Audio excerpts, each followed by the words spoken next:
in the economic climate, customers are looking to get more for less, and they're being increasingly protective of their loyalty. There is subscription fatigue.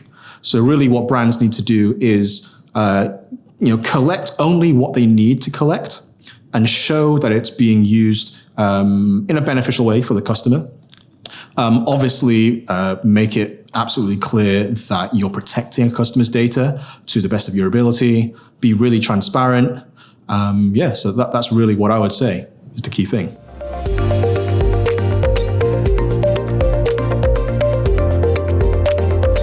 Obviously, customers have the choice to accept or deny cookies. They've got choices of product. They've got choices to shop with you or to not shop with you, right? So really, giving customers that choice means giving them the option to change their privacy settings or change their marketing settings at any time. It means letting them subscribe to a free trial, but giving them the easy ability to opt out of that free trial before you start taking their money. So it's really thinking in a more customer-focused way, putting yourself in their shoes and seeing, not just looking at your ROI, but thinking, actually, do I want my customer to consider me in their consideration set this time next year?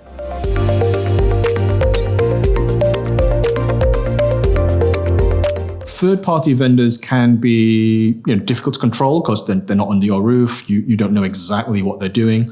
So really putting in place strong statements of work, have data requirements specified as part of a statement of work as well. Many organizations are just saying, give me a campaign, give me a landing page, spend this much on X, Y, and Z channels. You really need to specify how much tagging you need, which Google Analytics or Adobe data sets you want that data piped into.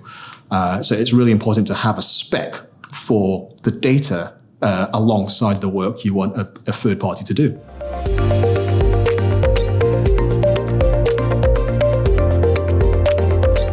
I've seen many organizations spend, a lot of money, a lot of time bringing in session recording, voice of the customer, form analytics, and all these technologies. And I would say start with the basics. Really, live your customer experience. If you have a form, then walk through the form as a customer.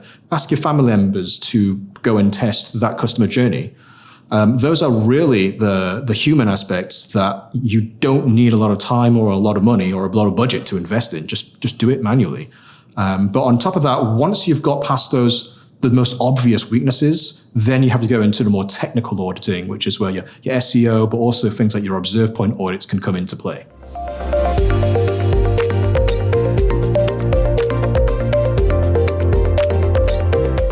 So the European Accessibility Act is just went into enforcement on the 28th of June, 2025.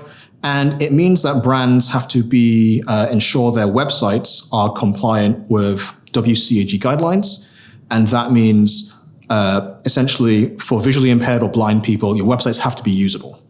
And being proactive is difficult in a sense because some brands actually have color schemes which are flagged as non-compliant, but you get a pass if it's actually your brand color schemes.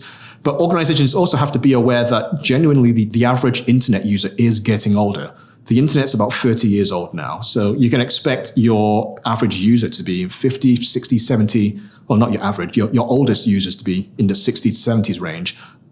Eyesight is declining, vision is becoming impaired, but they still are a valuable segment. So do you want to lose anything between 2 and 8% of revenue if a visually impaired person can't use your website? Do you want to risk a fine under the EAA if your website is non-compliant? So really, organizations should be auditing their websites with a tool like ObservePoint, finding those weaknesses, and really over the next 2 years, which is the EAA kind of phasing in period for existing digital properties, over the next 2 years, start bashing and working away at those weaknesses to ensure that by 2027, you've got a really compliant, user-friendly website for an increasingly old internet user.